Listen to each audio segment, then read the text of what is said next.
In the hushed corners of a life unplanned, where shadows danced with unspoken desires, I found myself adrift. At 23, a life tethered to a cousin's roof was never the vibrant tapestry I'd envisioned. Architecture, my relentless mistress, demanded every stroke of my pencil, every waking moment devoted to lines and angles, presentations and precarious freelance gigs.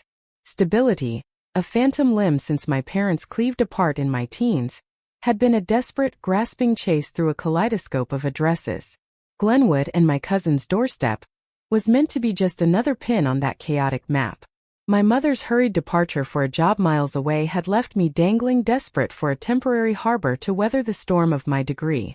And there was David, kindred, mentor, and the only outstretched hand in a storm of uncertainty. His home, shared with his wife, Sarah, was a sanctuary on the edge of town, a world away from the city's relentless pulse. I'd naively imagined it as another quiet interlude, a breath held in the cacophony of my restless existence. I was brutally, beautifully wrong. Months have unfurled since I crossed their threshold, each day a thread in a tapestry of unforeseen complexities. I'd convinced myself I'd found a rhythm in the quiet predictability of their suburban life. But today feels cleaved from the ordinary. Today something cracked. It began when I stepped, unbidden, into David's room as he sought respite from the day. But before I unravel that thread, let me paint a fuller portrait of David himself. He was more than just cousin. He was the steady hand that guided my clumsy childhood.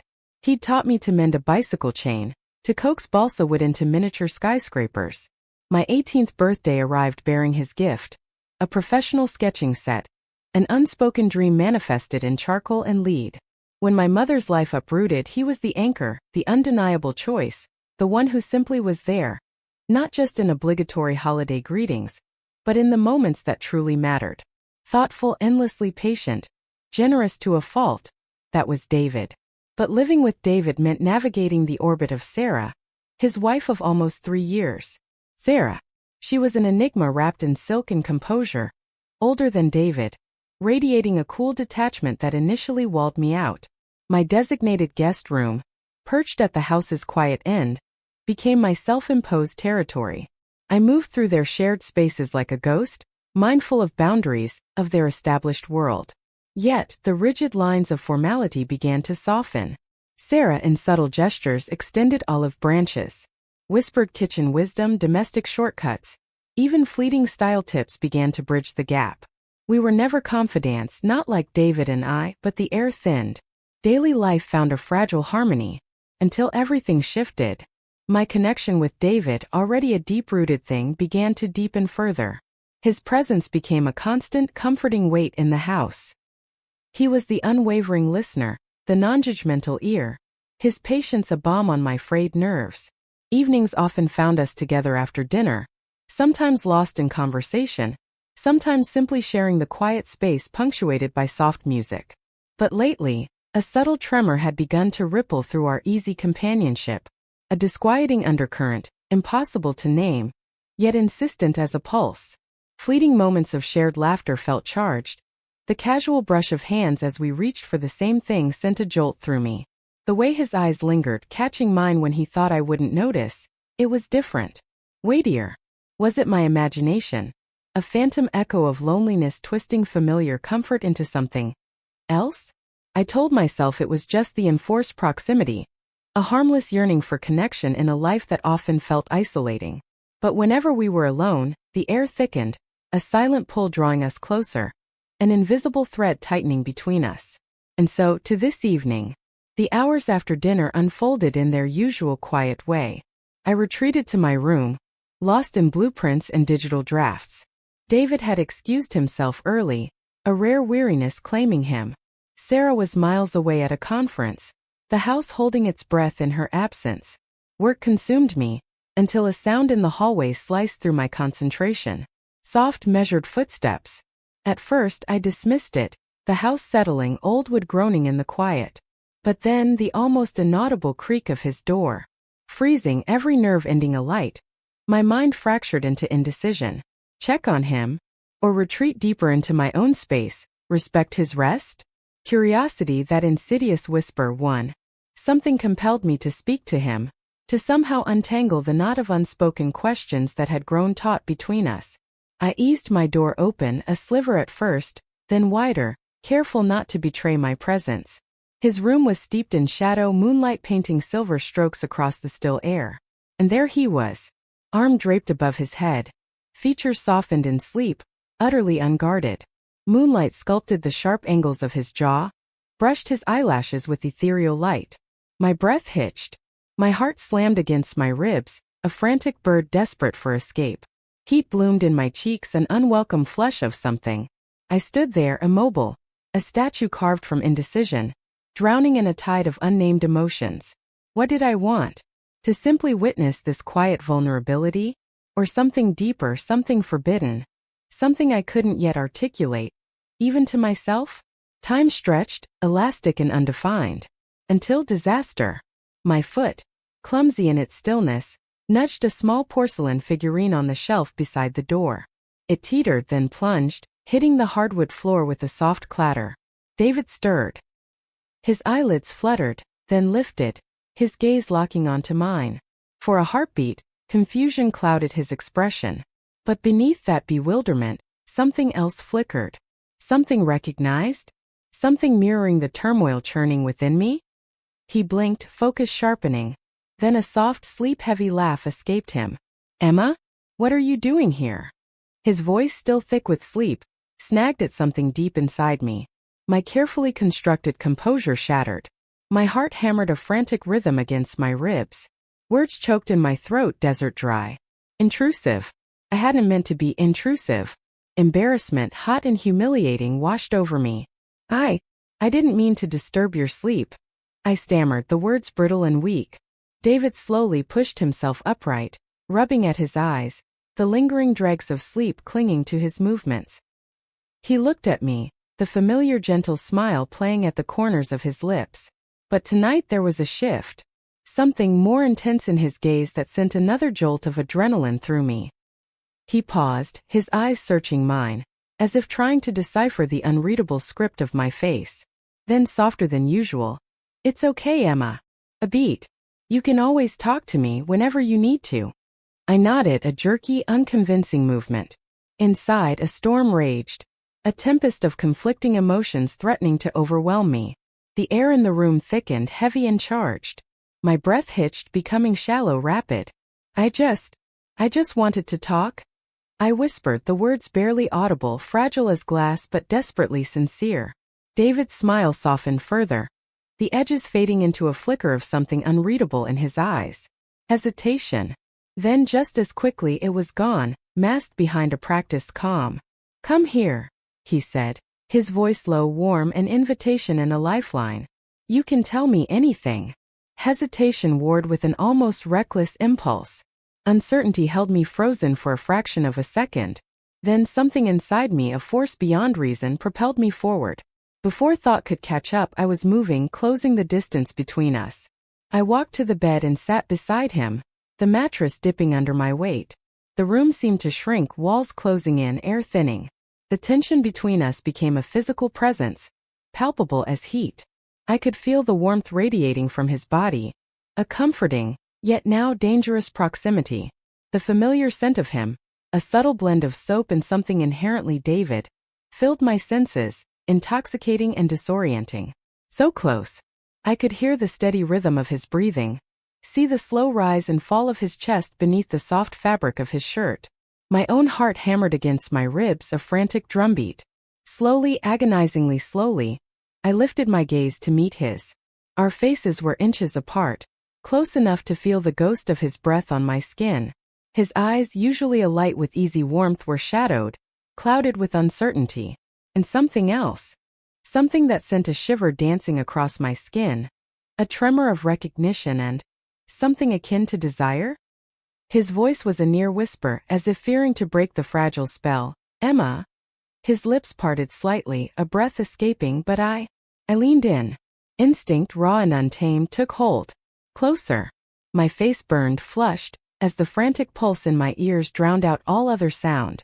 What am I doing? The question screamed in my mind, a silent, desperate plea.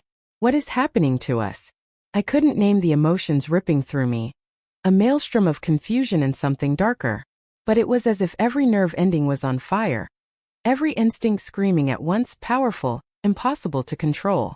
David remained still, frozen in place, his eyes fixed on mine with an intensity that mirrored the inner chaos threatening to consume me both. He was silent, but his breath hitched, mirroring my own, becoming just as shallow, just as ragged. The room, impossibly, seemed to grow warmer, as if the very air between us had ignited, crackling with unspoken energy. Silence stretched, thick, suffocating, pregnant with unspoken desire, and the weight of 1,000 unasked questions. My mind reeled, overwhelmed, fragmented thoughts swirling like debris in a storm. Logic dissolved. Reason became a distant, fading whisper. Everything, every unspoken glance, every charged moment, seemed to be hurtling towards this precipice. I felt myself tilting, losing control, falling. Leaning in further, my lips trembling, almost hesitant, as they brushed against his. Then contact.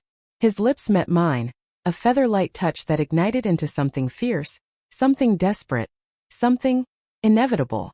Tenderness and strength collided, a wave of sensation crashing over me, pulling me under. A fractured voice, a distant warning, screamed in the back of my mind, "Stop! Pull away!" But my body refused to obey. I needed this, craved this. Even as a cold tendril of fear snaked through me, I plunged deeper. "Stop avoiding it," a darker, more insistent voice whispered, seductive and dangerous. His hands, tentative at first, cupped my face, his thumbs tracing the delicate line of my jaw, pulling me closer, deeper into the kiss. His other hand settled on the edge of the bed, fingers brushing my arm, sending a jolt of pure, raw sensation through me, igniting a fire that had been smoldering for too long. That touch, it was a spark, waking every dormant nerve ending, overriding reason, logic, everything. The kiss deepened, blurring the lines between us, dissolving boundaries. Nothing existed beyond the confines of that room, that moment. No outside world, no ticking clock, no past, no future. Just us, trapped in a whirlpool of emotions, swirling, spiraling, inescapable. In the fractured spaces of my mind, a flood of conflicting emotions surged. Confusion, guilt, yes, but also a faint, treacherous glimmer of something like hope. What are we doing? Why? Words failed. Lost in the overwhelming tide of sensation. Logic had deserted me, leaving only raw feeling, instinct, and a reckless, intoxicating abandon. He broke the kiss, pulling back just enough to leave us breathless, foreheads touching, gasps mingling in the charged air. My heart hammered so violently I was sure he could feel it vibrating against his own chest. "Emma," he whispered, his voice thick with emotion, raw and shaken. We shouldn't be doing this." His voice trembled, a fragile thread of reason attempting to anchor us to reality. But the pull between us was a force of nature, a gravitational tide. Was he right? Should we stop? A part of me, a small, insistent voice of sanity, screamed yes. But another part, a wild, untamed thing, roared its defiance. Rules are meant to be broken, it hissed, seductive and dangerous. I reached for his hand, my fingers tangling with his, seeking reassurance, a desperate anchor in the swirling chaos. He didn't pull away. Instead, his fingers tightened around mine, a desperate, clinging grasp, as if afraid that letting go would shatter the fragile reality we'd created. Silence descended again, heavy, laden with unspoken words, with the weight of what had just passed between us, with the looming specter of Sarah's return, with the tangled web of our lives. An unspoken question hung in the air, thick and suffocating. Should we continue? Or had we already crossed a line from which there was no return? Driven by an impulse I couldn't name, I lifted my free hand, letting my fingers trail up the back of his neck, drawing him closer again. This time hesitation vanished, replaced by a fierce, undeniable urgency. Fear dissolved, uncertainty receded. There was only the raw, undeniable need for connection, for closeness, for him. His hand slid down my back, pulling me in until there was no space left between us. Chest to chest, thigh to thigh, breath mingling with breath. All that remained was the frantic rhythm of our breathing, the electric current that crackled between our skin, and the unspoken understanding that had blossomed in the suffocating silence of his bedroom. I didn't know where this was going, what awaited us in the uncertain future. But in that moment nothing else mattered. Only this. This fragile, forbidden moment. This impossible connection. This is. The world outside dissolved, boundaries blurred. And in that small, shadowed room, only David and I existed, suspended in a universe of our own making. David's breath ghosted against my ear, a shiver tracing its path down my spine. Tension coiled tight within me, a dangerous, exhilarating mix of fear and desire. Was it the weight of what we were doing? Or simply the overwhelming intensity of his nearness? "Are you sure?" he murmured, his voice husky, thick with hesitation, laced with a heartbreaking tenderness. I don't want to hurt you, Emma." I closed my eyes, fighting to anchor myself in the maelstrom of thoughts crashing through my mind. Everything inside me was at war. Reason screamed retreat. Logic urged me to step back, to end it here, before we spiraled further into the unknown. But my emotions roared their defiance, a wildfire consuming reason in its path. I couldn't deny them any longer. Couldn't deny him. "I'm sure," I whispered, the words trembling, fragile but undeniably sincere. My hand, emboldened by something beyond reason, slid from his neck down his shoulder, coming to rest against his chest, feeling the frantic rhythm of his heart mirroring my own, rising and falling with each shallow breath. It pounded beneath my palm, a frantic, desperate drumbeat. David's gaze locked onto mine, searching, questioning, as if desperately seeking reassurance that I wasn't making a catastrophic mistake. His eyes, shadowed and uncertain, held a complex tapestry of emotions. Longing, yes, but also a heavy burden of responsibility, of guilt, of something unspoken and deeply felt. Then, with a sigh that was half surrender, half resignation, his lips found mine again. And in that kiss the world dissolved. Time ceased to exist. Sound vanished. No echo from the outside world could penetrate the fragile bubble we had created around ourselves. Just us. Wrapped in a moment I knew with a chilling certainty would be etched into the deepest recesses of my memory forever. But just as everything seemed to still, to settle into the terrifying beauty of the forbidden, a sound sliced through the fragile silence. A sharp click. The front door. Opening. Closing. Too hurriedly. A gust of cold air snaked under the door, a chilling premonition. I froze, every nerve ending screaming a silent alarm. "David!" Lillian's voice.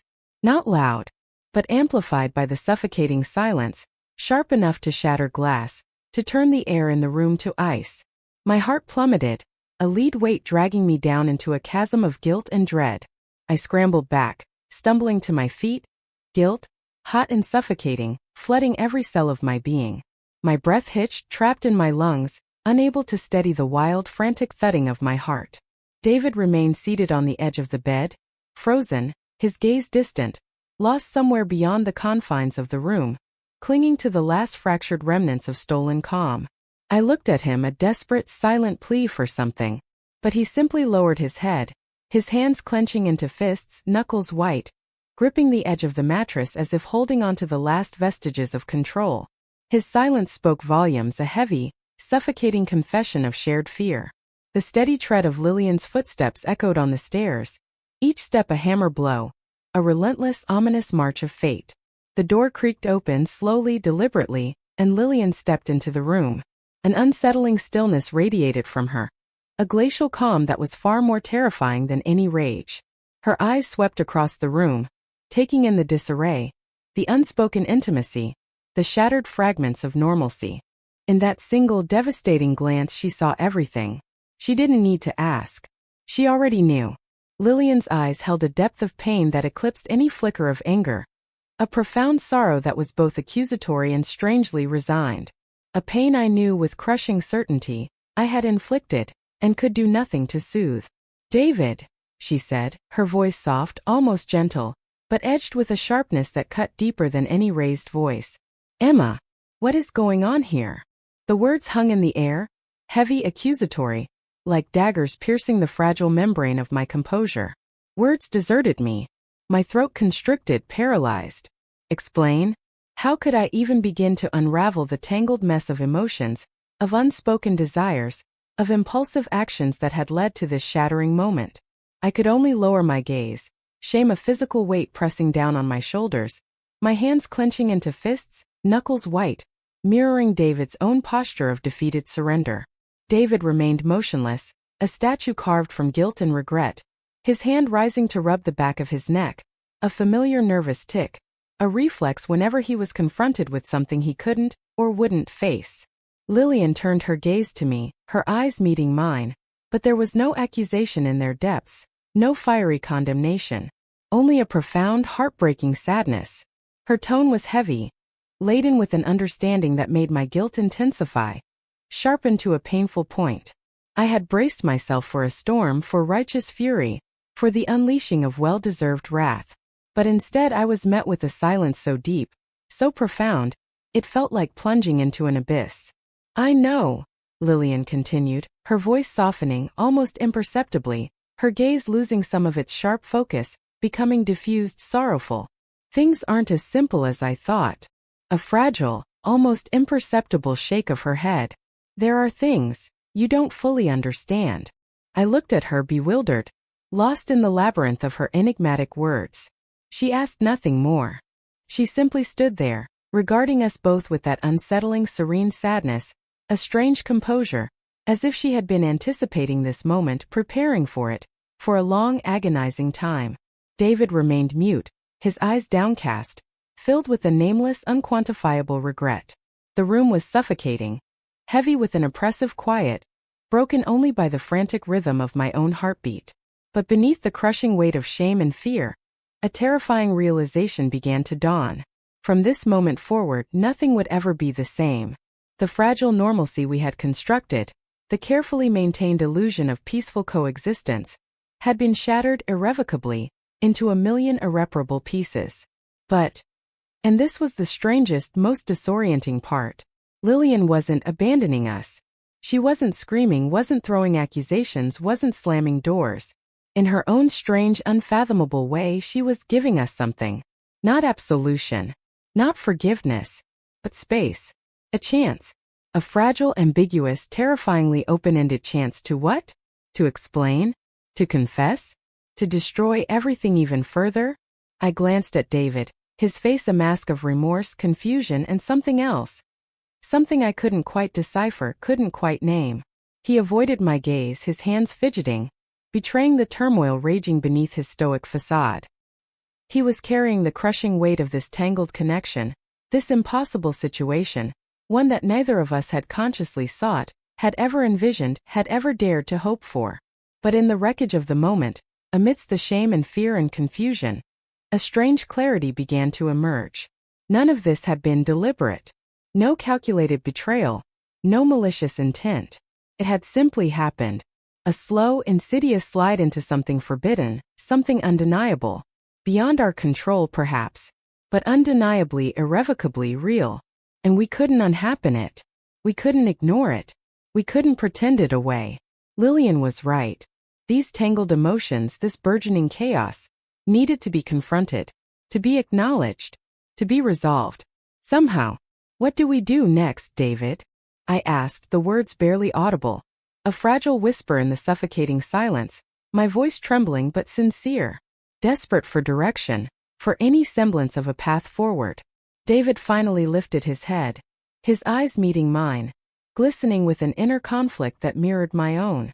I don't know, Emma," he admitted, his voice frail, barely a whisper, heavy with the weight of the emotional battle raging within him. I'm not sure how I'm supposed to feel. Am I supposed to feel angry? Ashamed? Do I even have the right to feel anything at all?" His voice cracked, breaking on the last word, revealing the raw vulnerability beneath his carefully constructed composure. He was a man adrift, caught between the profound, unspoken bond we had forged, and his unwavering loyalty to Lillian, the woman who had always been his anchor, his constant.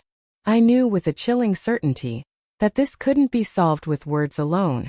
Not in one conversation. The situation was too complex, too deeply rooted in unspoken emotions and tangled loyalties. It was a Gordian knot of desire, guilt, and responsibility. Taking a deep, shuddering breath, I took a tentative step closer to him, closing the physical space between us, a small, almost insignificant movement that felt monumental in the charged atmosphere of the room. I wanted to reach out, to place a comforting hand on his shoulder, to offer some small measure of solace in the face of this unfolding disaster. But I hesitated, frozen by uncertainty. I no longer knew what was right, what was wrong, what was even appropriate. The boundaries had dissolved, shifted, reformed into something unrecognizable, something dangerous.